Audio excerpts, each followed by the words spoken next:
পুলিশের sound grenade ও টিয়ার গ্যাসে শাহবাগ তখন রণক্ষেত্র।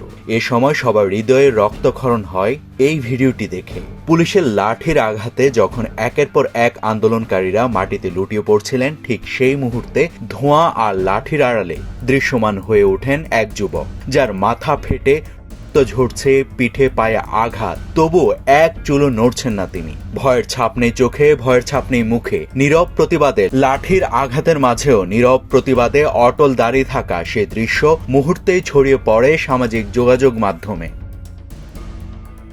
জানা গেছে, ভাইরাল হওয়া সেই যুবকের নাম মোহাম্মদ সাজিদ। সরকারি কবি নজরুল কলেজের রাষ্ট্রবিজ্ঞান বিভাগের মাস্টার্সের ছাত্র তিনি।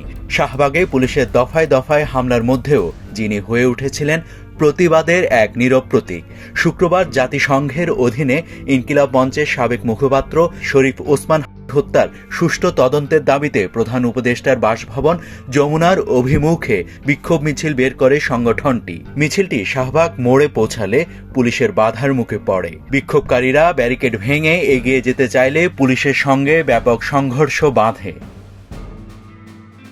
পরিস্থিতি নিয়ন্ত্রণে আনতে পুলিশ জলকামান, কাঁদানো গ্যাসের শেল ও সাউন্ড গ্রেনেড নিক্ষেপ করে। পর্যায়ে পুলিশ আন্দোলনকারীদের উপর বেধড়ক লাঠি পেটা শুরু করে।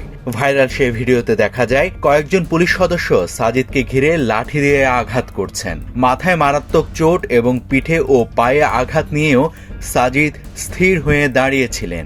এক পর্যায়ে একজন পুলিশ সদস্য তাকে জড়িয়ে ধরতে চাইলে তিনি ক্ষোভ ও অভিমানে ধাক্কা দিয়ে সেই পুলিশ সদস্যকে সরিয়ে দেন। সেই দিন আসলে কি হয়েছিল এই ব্যাপারে মুখ খুলেছেন সাজিদ। তিনি বলেন, আমি দাঁড়িয়েছিলাম, পুলিশ ক্রমাগত আঘাত করছিল। পরে একজন পুলিশ এসে আমাকে বাঁচানোর জন্য জড়িয়ে ধরতে চাইলে আমি রাগে তাকে সরিয়ে দিই। আমি বলেছি, আপনারা আগে মারার অর্ডার দিয়ে পরে আবার মায়া দেখাবেন, এটা একটা হাস্যকর বিষয়। তিনি বলেন, সহযোদ্ধারা আমাকে দ্রুত হাসপাতালের জরুরি বিভাগে নিয়ে যান, যেখানে আমার মাথায় সেলাই দিতে হয়েছে। বর্তমানে আমি আগের চেয়ে কিছুটা সুস্থ।